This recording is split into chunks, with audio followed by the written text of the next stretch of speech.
Hey everybody, it's Mike Venus La Soul and I'm back. And I just got a comment on my last video I posted about my thoughts between the new MPC3 software and the new gen MPCs and the older models and the Force, right? My thoughts on it. And I received a comment where a person was asking about what if Akai made a version either in the OS that gives the producer or consumer the option to use the more legacy type workflow. So like from MPC 60 all the way to 5,000, right? And that they had the software similar to like Pro Tools to finish out your beats. Okay, so first, if you want to know the extent, detailed history of Akai Professional, watch Sample Kings.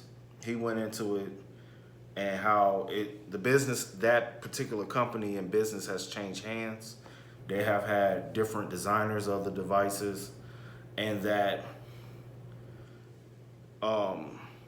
I want to say when they got picked up by M-Music, which owns them now, and several other audio production or instrument-based companies. The latest one is Moog. That's when everything changed, you know? So like for an example, from the 60 Mark II, the 3000, those were Roger Lynn MPCs. But then they didn't want to work with him anymore. They decided to separate. Then they brought in the guy who designed the SP 1200, who came up with the design of the 2000 and the 2000 XL, which is their most successful one, but it's not on the same tier as the first three.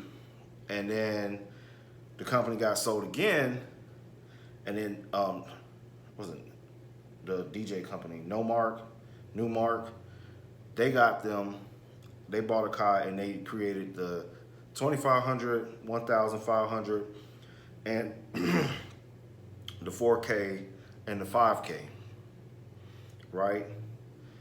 And then M-Music bought them. And then that's when they came out with the Renaissance, the Studio Black, and then all this stuff we got now with the Touch, from the Touch to all the new gen Akai products, right? And the Air plugins that go back to Pro Tools, right? So my belief is that once M-Music bought them, they were going to move towards developing a hybrid software style of workflow that is not like the legacy MPCs. That's why when you go on Akai Professional, you don't see no mention of any of the Roger Lynn MPCs on there under the legacy products. It started at the 2000 XL, right? It's weird because they should have the 2000 on there, but that's another topic. Up to today's products that they have, you know, either discontinued making or whatnot. But to get it where you can have that type of OS, I don't know, personally, because the way these newer devices are set up, the main focus is the touch screen. And the other main focus is to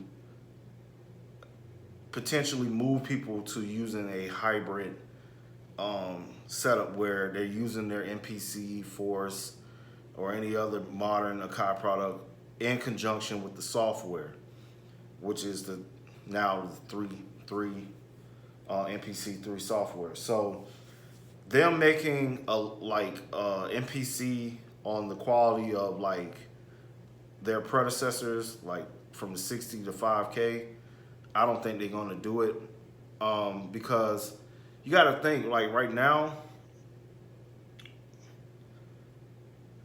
they're looking to this gen's version or this generation of up and coming producers that started out probably on Fruity Loops or FL, Logic, Reason, was it Cubase, some shit like that, right? And now want a controller, because really, for you to probably get the best out of these newer products that they made, going back to the touch and forward, is to use it in conjunction with the software. I believe that when they created the Live, the X, the Live 2, the 1, it was really to kind of get their core audience that bought MPCs from going back from the 60 up to the 5K to kind of slowly work them into their final goal, which is to get into a hybrid or software only workspace. Now, while supposedly giving you the option to work standalone or in controller mode with the software, I would like to see, but this will probably be way too far out there cost wise, but I would like for them, Akai, to make a standalone hardware, 100% tactile, no touch screen, MPC, or a new version of the Force. Because the Force is the closest thing you're going to get to something that is standalone. That's the only thing they made to date that is truly standalone. The Force doesn't work with other software that well, and there's no software that comes with it. It's 100% standalone.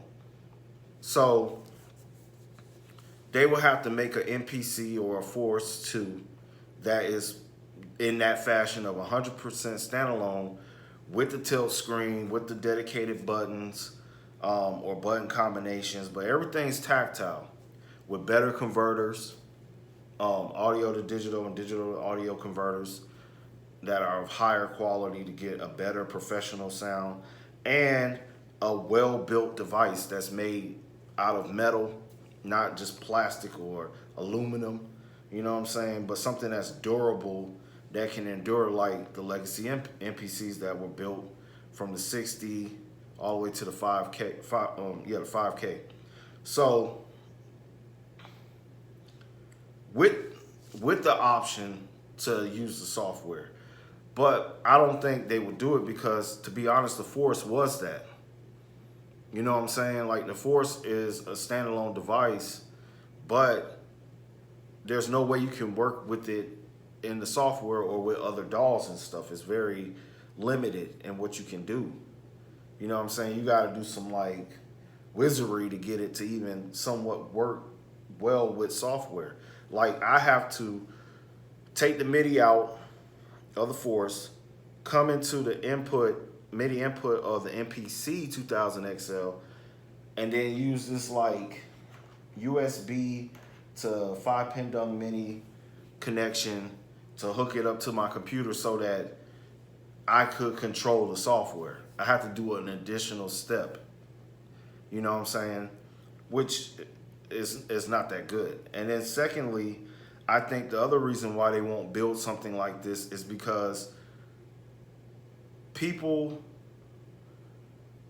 are becoming less interested in learning to become a musician and want to get quickly into audio production.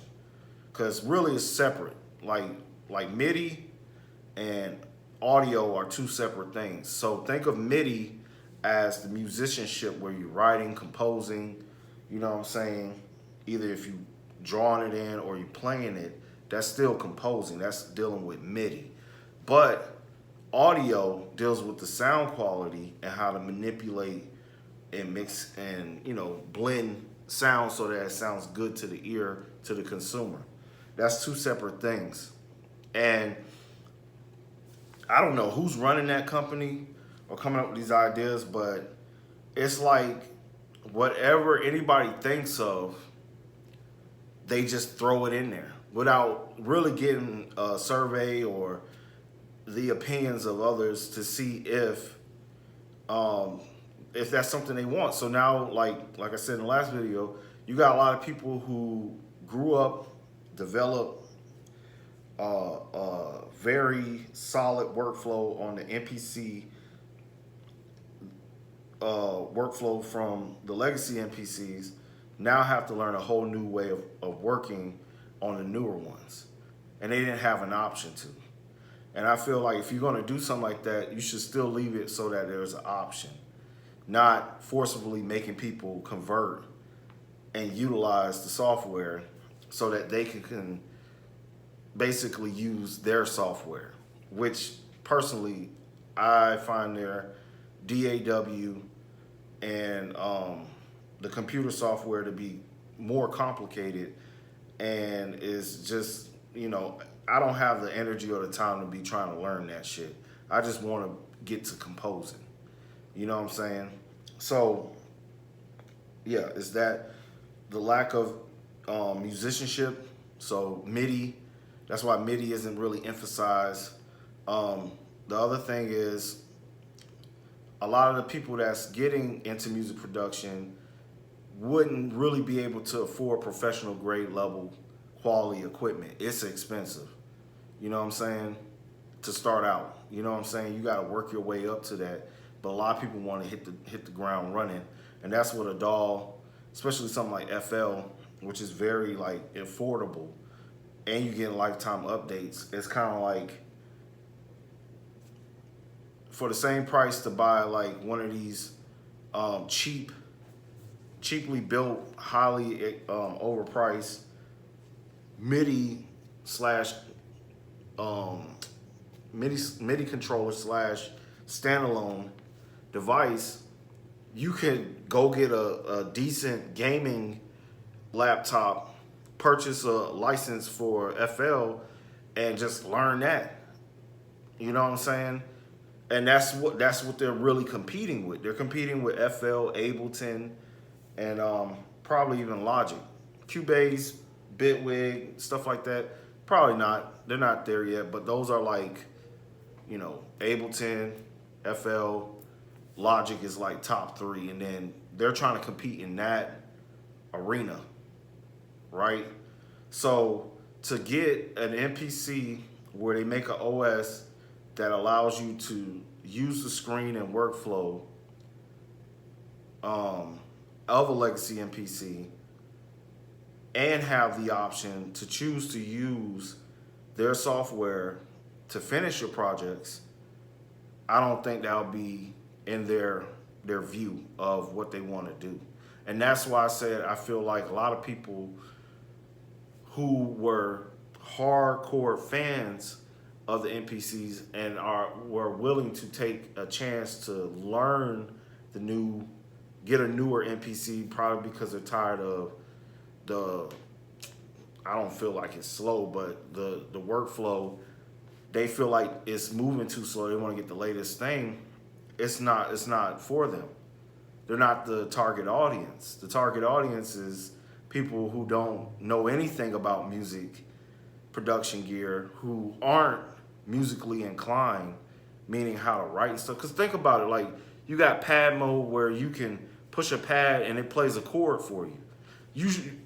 Like, do these people really know the notes that build up the chord? Probably not. And they don't fucking care. They just want to, okay, okay, lay it down. And it's like, someone like me, I could take advantage of that, but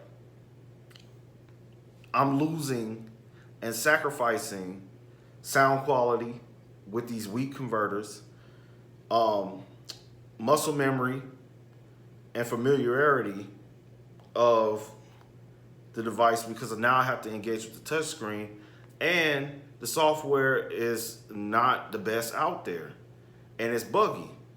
So now and these things are hard to flip. The newer versions of the the MPC and even the Force. Like I'm not gonna get nothing. Even if I try to flip my Force, which I probably can't sell, I wouldn't even get close to $400 to $600 off of it, easy. You know what I'm saying? It's you going reverb. There's tons of X's trying to get sold. You know what I'm saying? And I kind of figured that will be the issue anyway, because it's not an MPC. It's not like the legacy MPCs. Those things are MIDI production centers, not music production center. You understand? So you have to see it for what it is. If you want that old school way of working, from like the MP60 up to the 5K, if you want that ability to compose and have a solid sequencer and a good sounding drum machine, you got to go with the older MPCs. For them to make that same type of quality of product, even something like around the, we'll say like the 1,000 or the 500 parts, or the 2K parts, it's gonna cost you at least about the price of a very expensive analog synth, probably about 4 or 5K. And who got that to drop right now in this economy? Or are you really that serious? You know what I'm saying? And if you're not, and you're just a hobbyist, you're not gonna just throw that money like that to the wind to get something like that. You know, that is what I was saying. So yeah, I wish if in the real world, I wish they would have gave people the option to have something, an MPC that was similar to the legacy MPCs, that have a workflow, a OS in there that is more catered to the old way, and have another option for people who are more into the hybrid setup or software only DAW working setup, and allow the people who are mainly their main consumers to be satisfied with purchasing, even if it is $4,000 or $5,000, an MPC that is strictly standalone hardware, tactile, tilt screen, great converters, 4 MIDI out, 2 MIDI in, and have the ability to, you know, do the key groups and all that, like the 4K, 5K. Be able to save your projects with either the SD card or the USB thing for your drives and stuff. That would be ideal, but you're going to pay. If they make that, you're going to pay crazy money off the rip. So, and it seems like their products are getting cheaper, cheaply made, quickly developed, and very buggy, and they're not flipping well. You know what I'm saying? That's another plus of buying hardware, that if you feel like it's dated or you just need some money, it's kind of like it should hold its value, but they don't. So I don't think they're going to do that. But that is a good question, and that's my answer to it. And yeah, anybody that see this, let me know in the comment section what you think. I will respond. I do respond to comments. But I made this video in response to that comment because I know sometimes people don't read comments. You know, it's easier for them to watch a video. And for me, it's kind of easier to just get my thoughts out this way. Sorry it's so long. But till next time, y'all be blessed. Mike out.